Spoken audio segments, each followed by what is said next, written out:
बहुत ही अच्छा टॉपिक है मित्रों। हवन बनाम जिंदगी। एक गृह प्रवेश की पूजा चल रही थी। पंडित जी पूजा करा रहे थे। पंडित जी ने सबको हवन में शामिल होने के लिए बुलाया।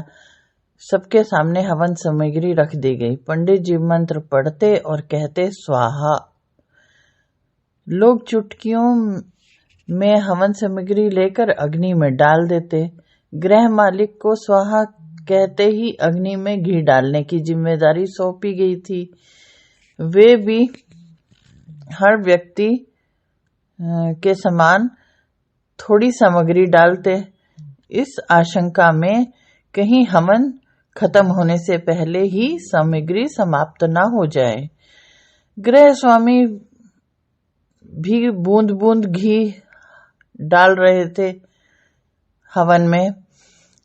उनके मन में भी यह डर था कि कहीं हवन के पहले ही घी समाप्त न हो जाए। मंत्रोच्चार चलता रहा, स्वाहा होता रहा और पूजा पूरी हो गई। अब सबके पास बहुत सी हवन सामग्री बची रह गई। यह देख पंडित जी ने कहा कि आप सब लोग के पास जितनी सामग्री बची है उसे भी स्वाहा कहते ही अग्नि में डाल दें। गृह स्वामी से भी उन्होंने कहा कि आप इस घी को भी कुंड में डाल दें। घी उनका अभी आधा ही इस्तेमाल हुआ था। एक साथ बहुत सी हवन सामग्री अग्नि में डाल दी गई। सारा घी भी अग्नि के हवाले कर दिया गया।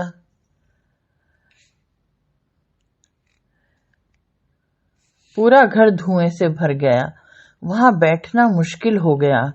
एक एक कर सभी कमरे से बाहर निकल गए। अब जब तक सब कुछ जल नहीं जाता, कमरे में जाना संभव नहीं था।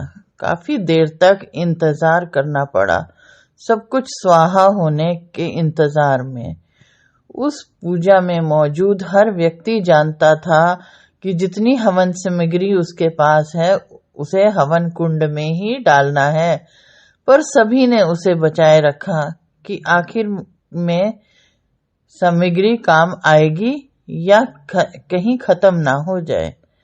हम सब भी अपने जीवन में जाने अनजाने ऐसा ही कर रहे होते हैं। यही हमारी फितरत है और अंत में बहुत कुछ बच जाता है, जो अंत में जमीन जायदाद और बैंक बैलेंस के रूप में यहीं पड़ा रह जाता है। जिंदगी की पूजा तो खत्म हो जाती है और हवन सामग्री बची रह जाती है।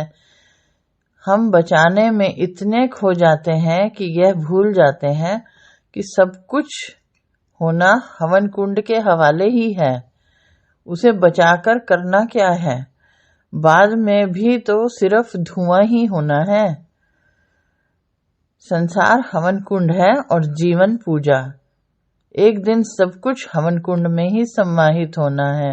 अच्छी पूजा वही है जिसमें हवन सामग्री का सही अनुपात से इस्तेमाल हो और सामग्री खत्म हो और ना बची रह जाए। यही मैनेजमेंट है जिंदगी का। तो साथियों, इस मैनेजमेंट के हिसाब से अपने जीवन को जीना ही कलाकारी है। बताइए कैसी लगी ये जिंदगी की कहानी।